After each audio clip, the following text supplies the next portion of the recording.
test that to see if you've got enough or not. And I will share that with you. If I don't, ask me, and I will send you that little recipe of what you can do to test if you've got enough tummy acid to actually do the digestion. So lying inside of your tummy are digestive glands. We're going to stay in our stomach. Now, the answer is very simple. It differs from one person to the other. But here's a rule of thumb. Fruit can stay for a short trip lasting about 1 hour. Most fruit can actually be digested within 1 hour. Vegetables, about 2 hours. This is why we say, if I've got a fruit meal, don't mix it with a vegetable meal. I gave you those graphs. Legumes and other more complex vegetarian dishes, those foods stay up to 3 hours in our stomach. When we talk about meat, or more before it actually starts moving on. Fat in the food was already exposed to its enzymes in the saliva, and the process of changing it into simpler substances is very active in the stomach area. There's only 2 teaspoons of fat can leave the tummy every hour. So it's a slow process. So you can see when we start having fats and that sort of food, this is the reason why it's delayed the digestive process. So a heavy fat meal slows down our digestion very, very drastically. And there's also tests to test how long it takes. So we use one test, and that's the beetroot test. So you would have beetroot at a meal, and the moment it starts showing in your stool, sorry guys, you said a spade a spade. When it starts showing red there in the stool, you can actually calculate the hours before it is now being released. So our food has been turned into a milky liquid now by this time in the tummy, and it now uses that toothpaste-like peristalsis squeeze to move the food onwards into the small intestine. And this is really where things go very interesting. So this ring muscle at the bottom end of the tummy, it opens, and the sensor cell sends a message to the brain, which tells the gallbladder to squeeze some bile down into the small bowel. And in this process, the liver and the pancreas and the gallbladder and the small intestines, they all start doing their job. This is so important that we eat at regular times, and that we eat in a restful environment. I've found in my personal life, when I in a hurry and I try to just get something in and just chew quickly and swallow and then run, I do myself a disfavor, because this processes, you can see all the connections are all derailed. So I find it myself, I would rather just skip that meal and just have a lot of water, and I'll do better.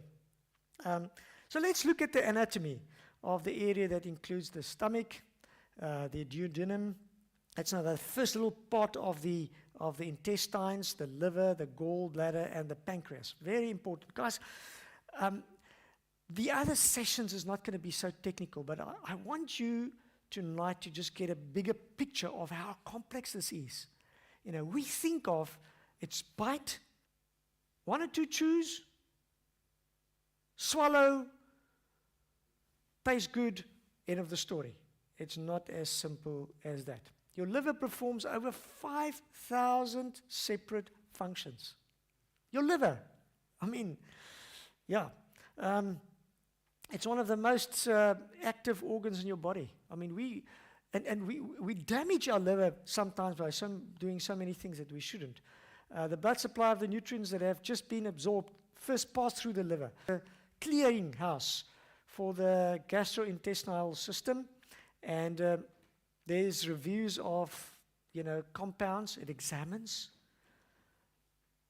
and it knows the difference between toxins and molecules. Molecules is something that I need in my body. Toxins I don't need in my body, and it actually separates it. It knows what is the difference. It produces the bite from the cholesterol and the bile from the cholesterol and broken down red blood cells, and in turn stores the bile in the gallbladder. Very important functions. And then this bile changes the fat into very small droplets. And I wish I had more time to go into all of these in detail. Very important, the action of bile. This changes happens in much the same way as you would use a detergent to wash the grease off the pan that you use to fry something with. And this is what the bile does inside, especially when you've got a fatty diet. And so first you need, the first part of the small intestines is the neutralization chamber, where the very strong acid from the tummy is neutralized by bicarbonate from the pancreas. We don't think of all these little nitty-gritty things. And you might at this point say, Pastor, this is very technical. This is, we're not medicals, we don't need this. We're getting to a point. I want you to just stay with me. The digestive enzymes from both the pancreas and the lining of the small intestine complete the work of digestion of our food. And it is in the small intestines that the food eaten is broken down into smaller single parts and then absorbed into the bloodstream. So from our small intestine, this is where the food particles now go into our bloodstream. And this is where a big problem for many people come, because it is partly digested food that sometimes get in there. And that now causes a lot of toxicity and inflammation and whatever. And so a lot of these digestive diseases and problems actually stems from that. The small intestines have been brilliantly designed to absorb nutrients very efficiently. It is here that 80% of our nutrients are absorbed. And this is the reason why it has a length of about 7 meters. I mean, that small intestine, 7 meters. That's on the outside. And if you would lay it out flat, it's about the size of a tennis court. I was like blown away when I saw this. I mean, this is so amazing. Interesting thing. Herbivores, and by the way, human beings were created herbivores. They are designed with a long digestive tract, whereas carnivores has got a short digestive tract. So, I think it's 3 times. Human beings are 3 times longer as a herbivore than a carnivore. And you can just start making the sums. It takes a long time for meat, animal protein, to be broken down, and when it's traveling this long, the issues becomes more and more. Whereas with a carnivore, it's created that way, it just goes out quickly. So there's not a chance of all this buildup of toxins and stuff. Are you getting me? You're getting why this is really very important. Now, inside of these small intestines, there's like inner folds. And remember, I showed you in the tummy lining, it's like a accordion. Now, this is still more impressive. So it's like finger-like projections, and they're called villi inside of our small intestines. And there's forests of these little villi, and they are really creating like little cities in our intestines. And remember, we're talking about our small intestine at the moment. So these villi, this is where the absorption takes place. This is where most of our nutrients are taken up, and they are damaged by inflammatory bowel diseases all the time, and that's when these digestion or absorption could not take place. The next organ that's very important is our pancreas. Very important role with our digestion. So we spoke about the liver. Now we're getting at the pancreas, and it's here where it produces protein, digesting enzymes. It passes into the small intestines. It also has to protect itself from being digested by its own protein. And it does this producing enzyme in a form that are not active until it reaches the small intestine. So any other place, it would cause havoc. But here, it really does what it should be doing. And it's such a wonder. It's really such a wonder. So this process, activating these enzymes, begins in the pancreas, but is also completed in the small intestine. Let's go to our large intestine. So we're going down the tube. I wish I had more time. I've got so much information to share on each one of these parts. But I need us to wrap up. You've probably heard this buzz about probiotics. In the last 3, 4, 5 years, it's been a buzzword. And probiotics means life. Biotica is, pro means for, and biotica means life, for life. And it's very important to understand. This is why it's called probiotics, because it's really what gives us life at the end of the day. So the new name that they call it is the microbiome. So you've got a microbiome. Each one of you have got a very specific microbiome. And your gut, your digestive system, tubes, and your large intestine, excuse me for calling it somewhat a poo zoo. That's really what it is, because it's full of little critters there, bacteria or whatever. And, it sounds gory, but it's so important. Let's look at this. There's friendly germs in there, and there is bad germs in there. What happens is the friendly germs overcrowds the bad germs. And that's how it should be. Now, this whole poo zoo is what we call our microbiome. So if you think years back, they called it flora. You need to have flora. And then they called it probiotics. Now you understand a little bit of this. I just call it poo zoo, because it's a zoo of little creatures in the poo. You're getting me? All right. So purely on cell count, we have 10%. We are 10% human and 90% stool.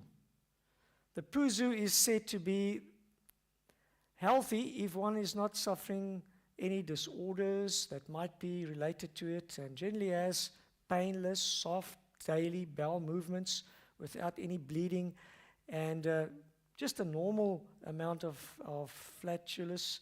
And the germs in this microbiome, in this poo zoo, are either goodies or, what do we say, baddies.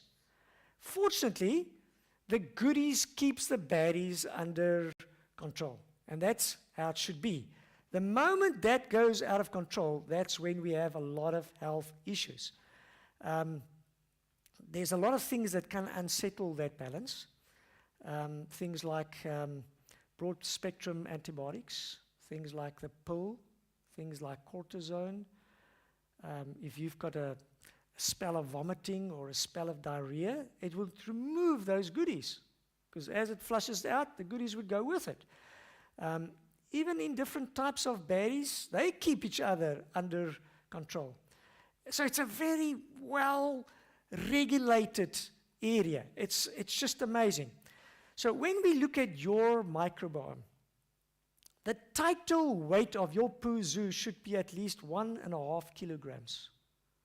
1.5 kilograms of bacteria and critters there inside of your colon. And there's things that, there's some of them that comes even from the small intestine, the lactobacillus acidophilus, and that's the chief constituent of the colon, and then the bifidobacteria. Very important. So when we have these flashes, these things go out, and we don't have that balance. So the ideal balance in the poo zoo inside is 85% good, 15% bad. You can see that's a very interesting level. Once these harmful microbes rise above the ratio, they begin to promote disease. And I want to tell you, I want to make a statement, and I'm going to make that statement further in this week by sharing some of the science with you, that most of our diseases really starts in our digestive system, because that's really what keeps our immune system going or not. So, we've got a lot of protection in our bowel that helps us to stop these bad critters to overtake. You are most actually acutely aware of the work of the bacteria when in its process of healthy fermentation in the bowel causes you to experience intestinal gases.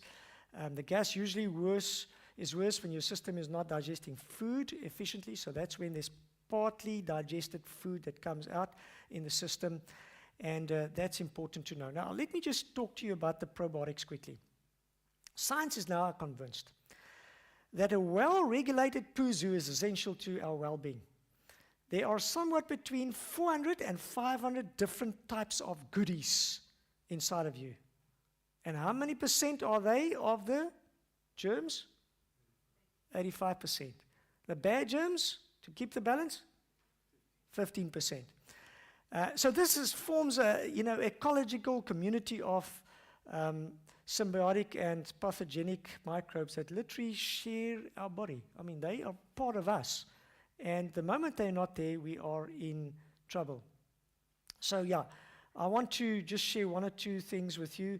The Institute of Science and Society mentions two current efforts of experts, International Human Microbiome Consortium and the U.S. National Institute of Health Human Microbiome Project, working together in order to deepen our understanding of the human microbiome. It's like another organ in our bodies. Without it, we don't have an immune system. And a lot of things does affect it. So our poo zoo microbes, they talk with each other. I mean, they're saying, Pastor, are you crazy? I mean, does those germs in the poo zoo talk to each other? Yeah, this is what science now tells us. And the language they use is through chemicals. And every type of the microbe spits out small molecules that allow them to count how many of their own kind there are, as well as measures the strength. And that's to help the colonies of the good bugs to be in the right position and to be enough in our bodies to protect us.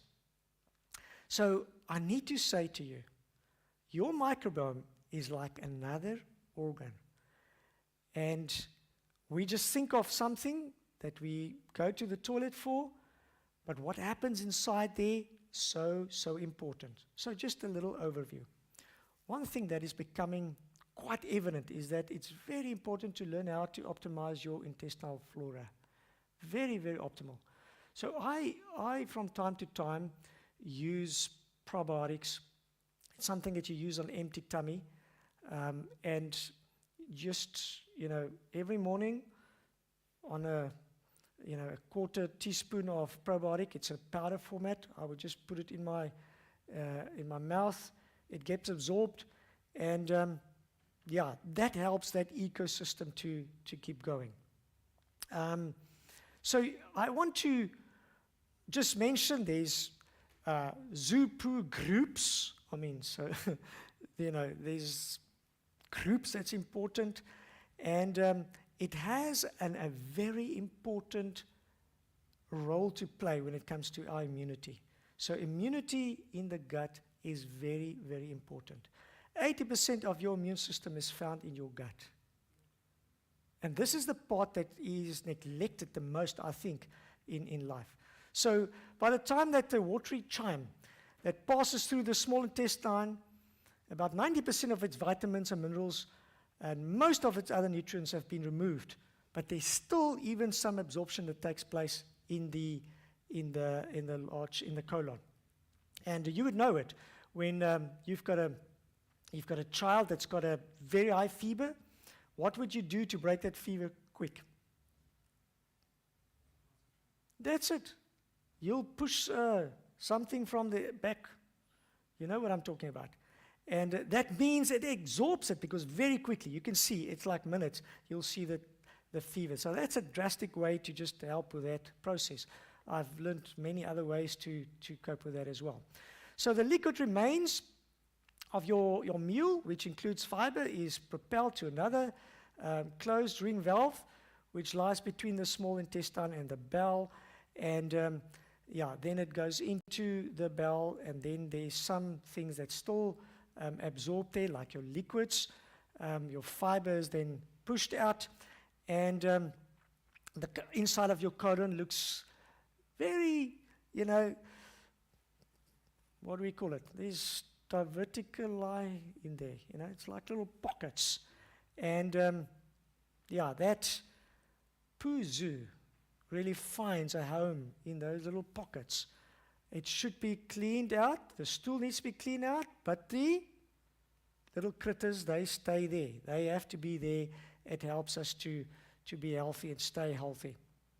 So, let's just say it produces a series of short-chain fatty acids, including propionate, acetate, butyrate, which all are required for a healthy colon cell.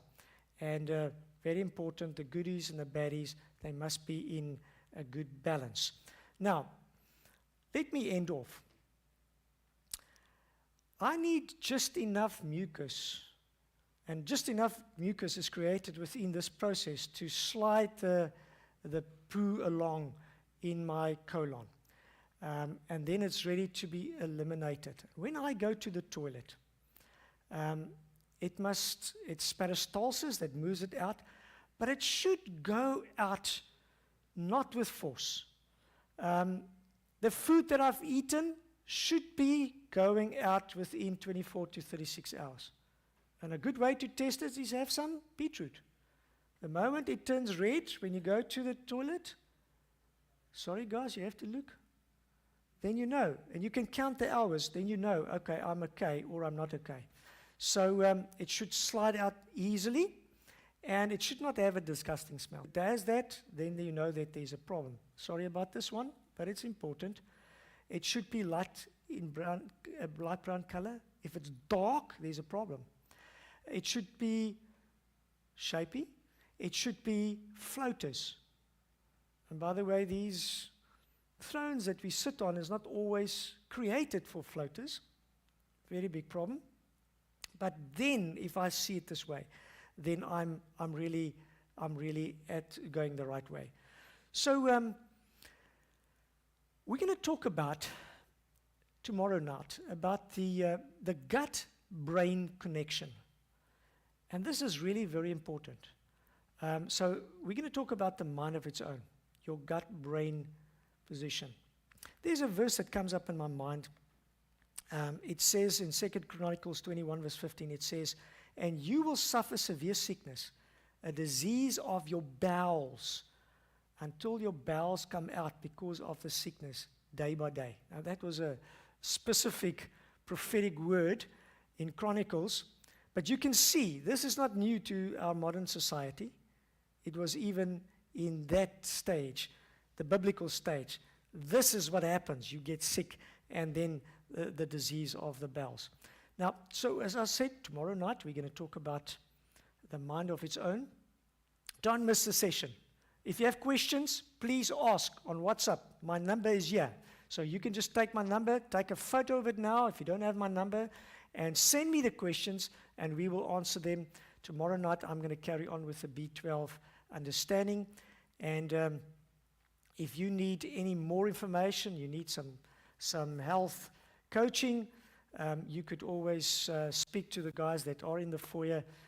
The Be Free team is there. You can speak to them.